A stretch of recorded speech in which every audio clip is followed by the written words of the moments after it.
Hey guys, it's Saul from House of Gaia Pythons. So in today's video, obviously as you can see behind me, we finally got our ARS 5540 rack in, so I'm super stoked. I just want to give a huge shout out to Black Sun Reptiles. So thank you so much, Rodney. I really love the shirt, man. Keep killing it. If you guys haven't checked him out, definitely check him out on Instagram. He's got some killer stuff going, and you know, he got some amazing clutches for this year. So like I said, definitely go check him out on Instagram. Definitely not slacking on the back there, so all of his info is on there. And again, Rodney, thank you very much, man. Appreciate it.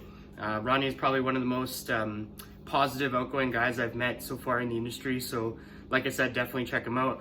I'll leave his link in the description below, as well as I'll throw up his Instagram on the screen right there for you. So without further ado, let's jump into today's video.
Alright guys, well I hope you enjoyed the video. You know, we're just super stoked to have it finally.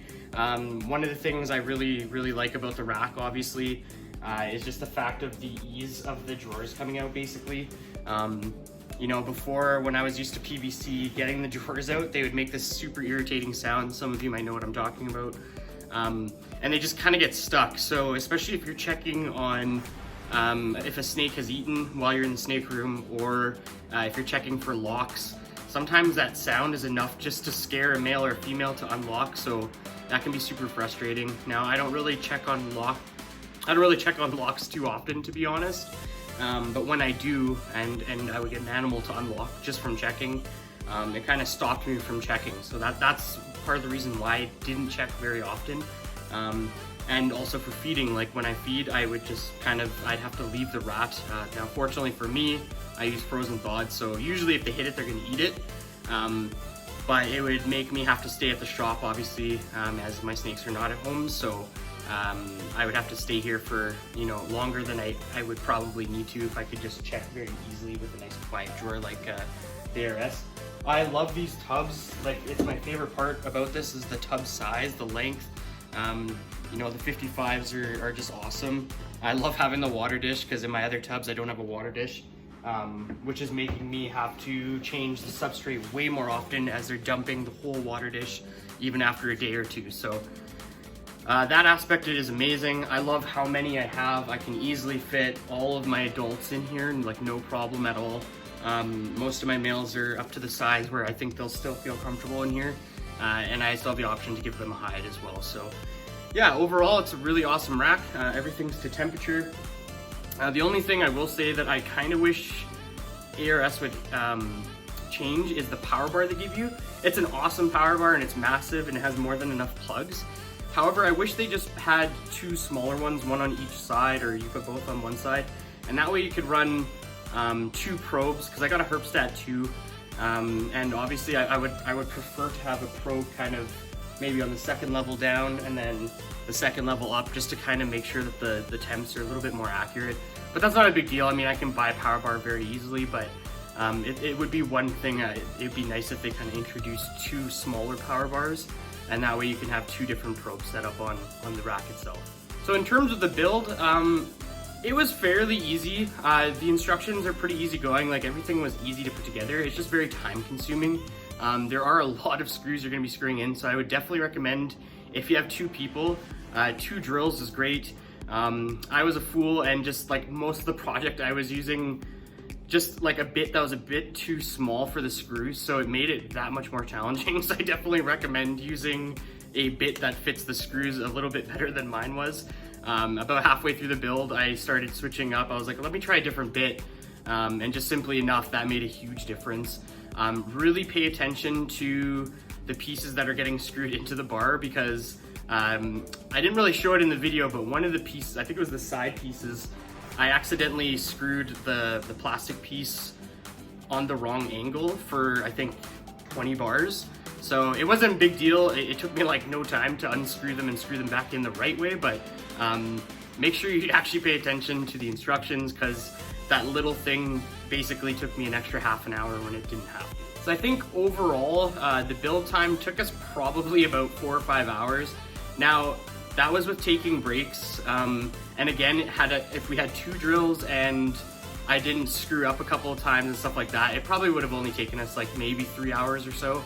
I'm sure there's gonna be people out there who are much more savvy at building stuff than I am, obviously, so I'm sure you can cut that time way down. But that's just how long it took us anyway. But I'm super happy with it. I couldn't be more pleased. I'm super stoked to finally have a metal rack, and you know, so far I'm really loving it. So the next step is basically moving all of our animals over. So basically at the moment I only have one animal in here. She's our yellow belly girl that just laid.